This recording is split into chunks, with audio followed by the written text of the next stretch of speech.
మాజీ మంత్రి కేటీఆర్ ఎంప్లాయీస్ కార్పొరేషన్లో జరిగిన కుంభకోణమే ఇవాళ రేవంత్ రెడ్డి వరి కొనుగోలు చేయలేకపోవడానికి కారణమని సివిల్ సప్లై కార్పొరేషన్ సంస్థ 1,60,000 కోట్ల అప్పులు పాలైందని, కాబట్టి ఆ సంస్థకు అప్పులు పుట్టడం లేదని, రేవంత్ రెడ్డి చేసిన కుంభకోణం సివిల్ సప్లైకి ప్రధాన కారణమని, ఇక్కడికి వచ్చిన రైతులు అన్న రుణమాఫీ కావడం లేదు, కరెంటు ఇవ్వడం లేదు, పంటను కొనడం లేదని చెప్తున్నారని, గన్ని బ్యాగులు దొరకడం లేదు, మహబూబాబాద్లో వెంకన్న అనే రైతు వర్షం పడుతుందని తాను తెచ్చిన పంటకు పైన కప్పడానికి తార్పాలు దొరక ఇబ్బంది పడ్డాడని తెలిపారు. అక్కడ పిడుగుపడి వెంకన్న చనిపోయారు. ఇది ప్రభుత్వం చేస్తున్న హత్యలు, రైతులను వారిని చంపడానికి చేస్తున్నారు. నేను ఒకటే అడుగుతున్నాను, ముఖ్యమంత్రిని ఒక్క సెంటర్ అయినా పోయినావా? నీ మంత్రులైనా వెళ్ళారా? ఎక్కడైనా పోయి రిబ్బన్ కట్టింగ్లు తప్ప కొనుగోలు ఎట్లా అవుతున్నాయి? కొంటున్నారా లేదా? పైసలు పడుతున్నాయా లేదా? ఇవాళ ఒక్క సెంటర్లో 5 కిలోల 6 కిలోల తరుగు రేవంత్ రెడ్డి చాలా మాట్లాడుతున్నారు. ఒక్కొక్క సెంటర్లో రైతులు ఇబ్బంది పడుతూ ఉంటే ఒక్క మంత్రి కూడా రావడం లేదు, ఎమ్మెల్యే పోవడం లేదు, ఎక్కడోళ్ళు అక్కడ తప్పించుకు తిరుగుతున్నారు. ముఖ్యమంత్రి భూములు కొనుగోలు అమ్ముడుపైనే శ్రద్ధ ఉంది, రియల్ ఎస్టేట్ బ్రోకర్ దందా చేస్తున్నాడు. ఈ పని తప్ప పంటల కొనుగోలు మీద రైతు బంధు ఇచ్చే తెలివి లేదు, రైతులు బీమా ఇచ్చి రైతులను ఆదుకునే తెలివి లేదని కేటీఆర్ విమర్శించారు.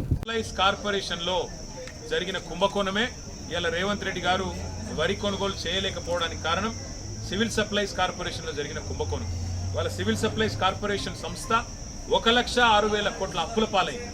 ఆ అప్పుల పాలైపోయి ఇవాళ ఆ సంస్థకు ఎన్పిఏగా డిక్లేర్ అయిపోయి, ఆ సంస్థకి ఎవడు బ్యాంకులో పతార లేదు, నాన్ పర్ఫార్మింగ్ అసెట్ అయిపోయింది. అందుకే మరి అలా సంస్థకి వెళ్ళి పైసలు పుడతలేవు కాబట్టి ఇవాళ సెంటర్లు తెరిచే పరిస్థితి లేదు. రేవంత్ రెడ్డి ప్రభుత్వం చేసిన కుంభకోణం సివిల్ సప్లైస్ కార్పొరేషన్లోనే దీనికి ప్రధాన కారణం. ఇంకొక మాట, ఇక్కడికి వచ్చినాక రైతులు చెప్తున్నారు, అన్న రుణమాఫీ కాలే, కరెంట్ సంఖ్యకు వస్తలేదు, రైతు బంధు పడతలేదు, అయినా సరే కష్టపడి పంట పండిస్తే సన్నాలు వండి ఇవ్వమంటే పండించినాం, సెంటర్లు తెరవరు, తెరిచిన దబ్బన సెంటర్లు తెరిస్తే రైస్ మిల్ అలాట్ చేయరు, సెంటర్ కోతే గన్ని బ్యాగులు దొరకాయి, సెంటర్ కోతే సుతీలు దొరకది, ఆఖరికి టార్పాలిన్ వర్షం పడుతుంది అంటే రాళ్ల వాన పడుతుంది అంటే టార్పాలిన్ కప్పుకుందామంటే దాన్ని కూడా కనీసం. మహబాద్లో వెంకన్న అనే రైతు ఒకటే రోజు, నేను చెప్పేది ఒకటే రోజు, నిన్నడు మహబాద్లో వెంకన్న అనే రైతు నిన్న సెంటర్లో కూర్చొని ఆఖరికి వాన పడేటట్టుంటే అటూరికి ఇటూరికి ఆ టార్పాలిన్ కప్పేందుకు ఆయన మరి పంటను కాపాడుకునేందుకు ప్రయత్నం చేసి అక్కడికక్కడ పిడుగుపడితే సెంటర్లోనే ఆ వెంకన్న గారు కూడా చచ్చిపోయింది.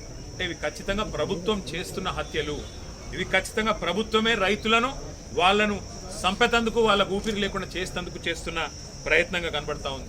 నేను అడుగుతున్న ముఖ్యమంత్రి గారిని, ఒక్క సెంటర్ అన్న చూసినావా? పోయినావా? నీ మంత్రులు ఒక్క సెంటర్ కన్నా పోయినరా? ఎక్కడో పోయి రిబ్బన్ కటింగులు అన్నట్టు పోజులు కొట్టుడు తప్ప కొనుగోలు ఎట్లయితున్నాయి, పైసలు పడుతున్నాయా లేవా, జోక్తుండ్రా లేదా? 5-6 కిలోల తరుగు ఒక్కొక్క మరి సెంటర్లో ఇవ్వాలా? మీరు చూస్తే ఆ రోజుల్లో రేవంత్ రెడ్డి గారు చాలా మాట్లాడింది, కానీ ఇవాళ ఒక్కొక్క సెంటర్లో ఒక్కొక్క రైతు ఇబ్బంది పడతా ఉన్నాడు, అవస్థలు పడుతుంటే ఒక్క మంత్రి పత్తలేడు, ఒక ఎమ్మెల్యే పత్తలేడు, ఎక్కడోళ్ళు అక్కడ తప్పించుకొని తిరుగుడు తప్ప ఇంకోటి లేనే లేదు. ఇక ముఖ్యమంత్రికి ఏమో భూముల కొనుగోళ్ల మీద ఉన్నది శ్రద్ధ, భూముల అమ్మకం మీద, రియల్ ఎస్టేట్ బ్రోకర్ దందా చేసుడు మీద, ఈ పని తప్ప ముఖ్యమంత్రికి పంటల కొనుగోలు శ్రద్ధ లేదు, రైతు బంద్ చేసే తెలివి లేదు, రైతు బీమా ఇచ్చి రైతులను కాపాడుకునే సోయి అంతకంటే లేదు.